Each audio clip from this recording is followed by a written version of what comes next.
Minister, the next time you are before this House will likely be October, and at that stage many students will be in the midst of what has become an annual student accommodation crisis. But could you outline the total number of student accommodation projects with planning permission, particularly the college-led projects to deliver student accommodation, and the steps that you are taking to support these projects' progress to construction?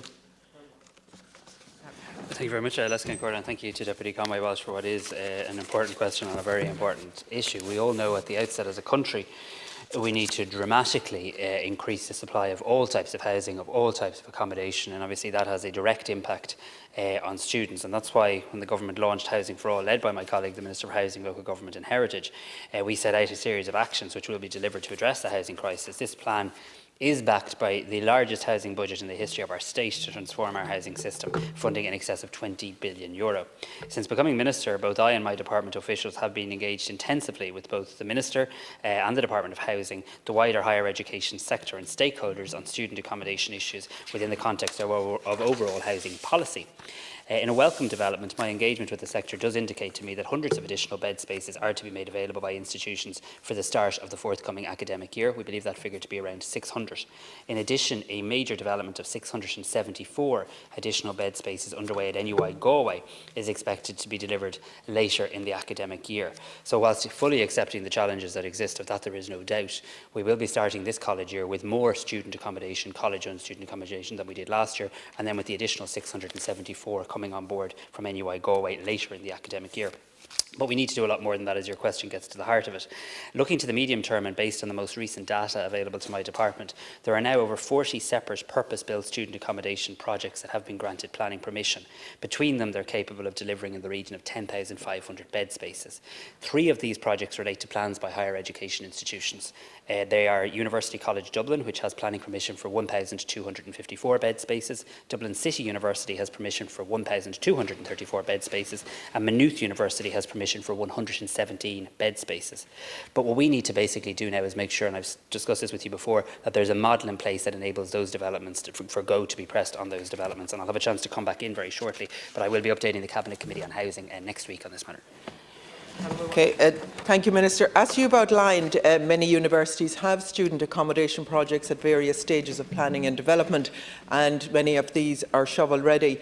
However, in my engagement with the universities and the colleges, they are unable to progress these projects due to the relationship between project costs and what means in terms of rent the colleges have to charge the students. Essentially, to access loans, colleges have to charge enough rent to repay back the loan in a set time frame. So as the construction costs go up, so does how much colleges have to charge in the rent. I have no doubt that you are fully aware, obviously, of that, but projects are being shelved because colleges are rightly unwilling to advance projects that will deliver accommodation at levels far too expensive for the majority of students. And I'm concerned that projects that have progressed will have very high rents. We already have student accommodation in public universities that can cost up to €1,300 per month, which is scandalous in light of the current economic climate. Look, I think there's a couple of elements to this. There's what can be done right now, immediately for September, and the factual answer to that is that there's hundreds more college-owned student accommodation beds that will be opened this September compared to last, and there's another 674, I believe, coming on board through NUI Galway later in the college year. In addition to that, I think we also have to be very conscious of the rent-a-room scheme that is available. I think last year there was a bit of a perfect storm, if I may use that, understandably, with the prevalence of COVID being so high. A lot of people who might have previously been happy to rent a room to a student or indeed anybody else, understandably didn't want to take other people into their homes. There is obviously a situation where you can rent out a room in your home and you can actually earn an income of up to €14,000 tax-free. I know a number of the universities and colleges now are working to promote that scheme in their locality. I see TU Dublin have actually created a register for people to register an interest in renting a room. What we need to do, though, and what I'm determined to do, is come up with a model that unblocks the market failure in relation to bigger scale projects. That will, in my view, require a public subvention, but it will also, in return for that subvention, have to have an agreement and an understanding about affordable rent.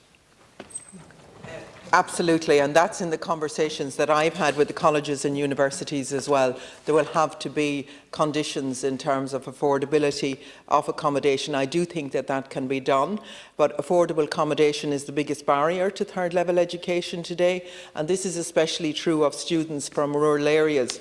A report conducted by researchers at NUI Galway found that the average cost for the cheapest room in the Irish university accommodation is considerably higher than in Britain and Europe, or even up the road in Queen's or Ulster University.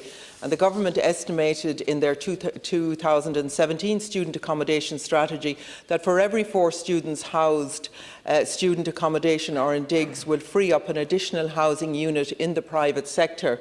Investment in student accommodation is vital for fair access to education, but it also has the potential to take the pressure off the private market. So as you say, we need to be building accommodation of all kinds. And I am glad, I take from what you're saying that you're going to commit to capital funding with the colleges and universities to provide student accommodation. Thank you, Deputy. Minister to conclude. Yeah, I would thank the Deputy. I mean, I can come in here and kind of bamboozle us with figures, but I don't think it's terribly useful. Under the official student accommodation strategy, we are, from what I can see, either on or ahead of target. There's about 25,770 bed spaces, either complete, under construction, or with plans granted at the end of Q4 2021. Kind of misses the point, though. The point is we need a new model, because I do agree with you. We need a model that is concerned with affordability. And we also need a model that I believe is concerned with college owned. I do think in this area we can't be fully reliant on the private market. I genuinely believe that. So yes, I want to see a model developed that has a public subvention element to it. But in return for that, I want an assurance in terms of timescales for delivery and in terms of the affordable rents. I can't announce that model today. I'm engaging with government colleagues on this. I'm due to update the Cabinet Committee on Housing shortly in relation to this. Final point I just want to make on this that I think is useful, and in particular with you being from the regions, we have obviously now clarity in relation to the borrowing framework for the technological universities. I think there's a lot of potential here. Have made this clear to the technological universities. I'll be writing to them all this week to make that clear as well, that they can now access borrowing the same way as traditional universities to build student accommodation.